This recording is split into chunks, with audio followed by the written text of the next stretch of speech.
Let's move on to our next question. We got something from Udoy on Patreon. What are your individual recommended must-read books around the topic of minimalism? What books or online articles are you on right now? Of course, there are no musts, there are no shoulds, there are no oughts. Mm-hmm. Ryan, you ought to read this book. I'm not saying you must read it, but you ought to. You ought to, yeah. But here's the thing. I will talk about some books, and I think it's different in terms of, like, 'cause I'm not reading a bunch of minimalism books anymore now, but back in 2010, I was really intrigued by this. And also blogs as well. We've talked about blogs. I mean, if there's one minimalist blog to go to right away, it's Zen Habits. ZenHabits.net. Oh, yeah. Our friend Leo Babauta, you know him from our first film, Minimalism.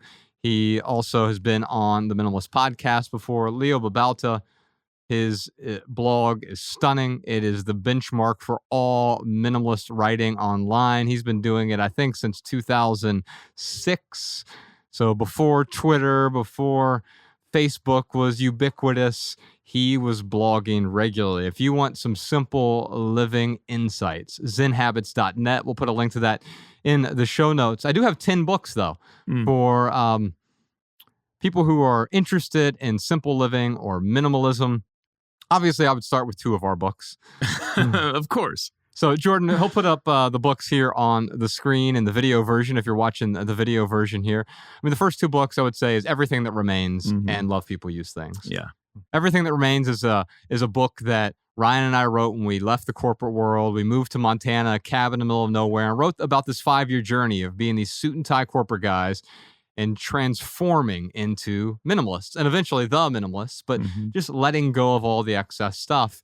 And that 5-year journey from the corporate world, and it starts out in a really dark place in the corporate world, and how we let go of the corporate world. We let go of the expectations. We let go of place. We let go of stuff. We let go of our homes. We let go of our past lives, of our identities, so that we could move forward.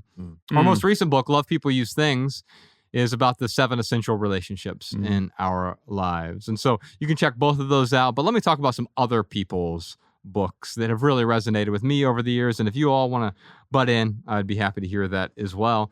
So first off, if you're going to buy a minimalism book that isn't by the minimalist, I think Joshua Becker's book, Things That Matter, is a really strong book. Any book by Joshua Becker, but that one in particular, it's his most recent book. We had him on the podcast, and we did a whole episode called Things That Matter about the book. And he was able to talk about that and really understanding that there are some things, like actual things, that matter in our lives. But then the things that matter are usually not the things in our lives. The important things aren't the things at all. So Things That Matter. Way back in, I think, 2009, I read a book called The 100 Thing Challenge by Dave Bruno. Wait, was that? No, that wasn't a PDF. He got published on that one, didn't he? Yeah, it was a huge book. Bestseller book. 100 Thing Challenge. Dave Bruno for 1 year lived with just 100 items. Yeah. And the thing I remember from that book that really stood out to me is he learned this lesson that I was able to tweeze out of that book and carry forward with me. And that lesson is our things are not passive. If you own a thing, you have to take care of the thing. You have to worry about the thing. You have to clean the thing, replace the batteries in the thing, store the thing, make space for the thing, protect the thing, paint the thing. And when it's all said and done, you have to replace the thing. And so our things are not passive. They play an active role in our life. And so if you want more peace, you can't acquire more things to get more peace. The peace is uncovered through the act of subtracting. And so The 100 Thing Challenge by Dave Bruno. I would also say How to Be Here by Rob Bell. This isn't necessarily a minimalist book per se, but it is this foundational book. It had a huge role in my own life. When my wife read it, she left the university role. She was working for a university for a decade, and she read it and she realized, like, she had a lot of career clutter in her life. And the book How to Be Here by Rob Bell is really about reshaping your present and letting go of the past so we can be here right now. I buy that book by the case and still hand it out. We have a whole stack of them downstairs in the writer's room because it was such a powerful, short book. Mm-hmm. I've read it several times. I've handed it out to a bunch of people who I know will get value from it. Yeah. How to Be Here by Rob Bell. That's a great recommendation for minimalist books because it's the foundation that really I think we're trying to lead people to, which is being able to be in the present, to be in the moment, to have a clutter-free mind. Mm-hmm. Yeah. That's a great book. Because the clutter obviously extends well beyond the stuff. The stuff is the initial clutter. We have all these other types of clutter, including that mental clutter you're talking about. There's a great story in there. I won't run it for you, but he talks about the time where he had a traumatic brain injury and he was concussed and he let go of all of his memories. He was forced to. Yeah. And that actually brought him into the moment and taught him this lesson. He had to relearn like the names of his family even, right?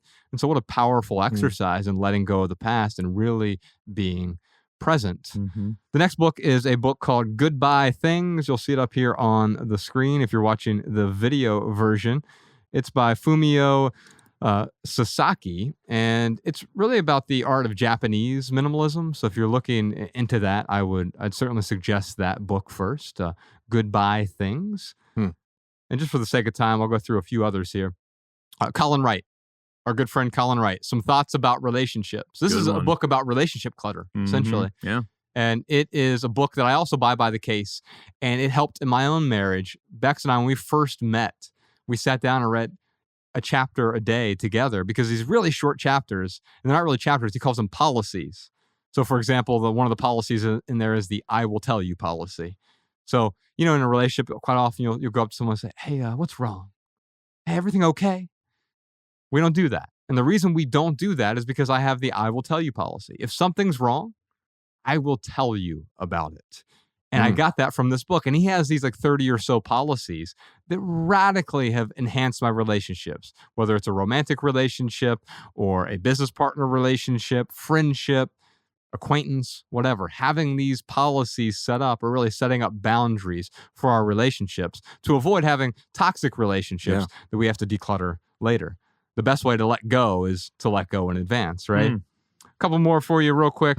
Awareness by Anthony DeMello. If you're a longtime listener to the podcast, you know how it's probably my favorite book of all time. It's not a minimalist book per se, and I think it came out in the 80s, but it is a book about Anthony DeMello is a master of letting go.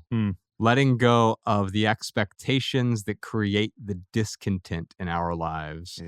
And the experiments and the insights he has in that book. I mean, there's not been a book that has had a more profound effect on me than Awareness by Anthony DeMello. So anyone who's an aspiring minimalist will want to check that out as well. Here's a practical one for you. The Total Money Makeover by Dave Ramsey. Yeah. If you have debt, it is the best plan that I've ever come across to let go of financial clutter. Yeah. I buy that book by the case as well and hand it out. We know Dave now, but I used that book before I ever met Dave to get myself out of debt. Ryan did the same thing. Yeah. And I've seen that formula work for thousands and thousands and thousands of people who are struggling with excess financial clutter. Yeah. Which, by the way, any debt is financial clutter. Yeah. Amen. One final book for you. If you're looking for some pictures, this is a book about sort of the interior life or the interior of homes. It's by Natalie Walton. It's called The Slow Home. And it's about the slow movement, which I believe stands for sustainable, SLOW, organic, whole, what's the L? Local. Sustainable, local, organic, and whole. And so it's about slow living, slow interiors, getting the excess out of the way. You can see how it makes for a peaceful home. And a few other books while we're at it, just because a lot of those books I mentioned are written by guys. And I've been reading a lot of women's literature recently. In fact, we did a whole video about this on the How to Write Better channel about what people call chick lit, which I don't like the term because I think it's pejorative. But what I will say is that I've been reading a lot of women novelists.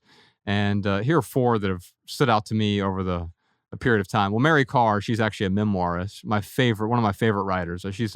I'd put her on the Mount Rushmore of writers. Her writing is so beautiful. It's stunning. Mm. She has a great memoir called The Liars Club. A few other novels that I've read recently. You have a book by Catherine Lacey called The Answers. I've talked about it on this podcast. Emily Gold. I read this book during the break. It's called Friendship. I found it. I was getting a medical procedure done overseas, and I went to a coffee shop. I didn't have a book to read, and I just grabbed one off the shelf, and it was this book. And it's called Friendship. It was so, so good. It's about these women who are getting ready to turn 30, and they're really struggling with this period of life because they finally feel like they're not children anymore, but they're still feeling those tugs of immaturity. My first novel was kind of about this as well. It was called As a Decade Fades. It was about a 29-year-old singer-songwriter who was letting go of that immaturity to move forward. And finally, Acts of Service is another book by Lillian Fishman. I think I talked about it on the podcast, Malabama. Yeah, that was an added value on a segment last year. Yeah, it's just a wonderful, beautiful, the writing in it is so stunning. The gorgeous sentences, the storytelling, you feel like you're immersed in the characters. So generally, I'm bringing these 4 books up because I read a lot more fiction than I read nonfiction. I don't read a whole lot of nonfiction anymore because I find a lot of truth not in prescriptive nonfiction, but in the interior lives of characters that are written about by authors who really cherish the written word. That observation, that's an episode unto itself. Yeah, that's good, man. The manner in which story delivers without prescription, the opportunity for epiphany. Did you enjoy this standalone Patreon highlight? If so, you can listen to full episodes of the Minimalist Private Podcast, available exclusively on Patreon. Visit patreon.com/theminimalists or click the link in the description. Your support keeps our podcast and YouTube channel 100% advertisement free.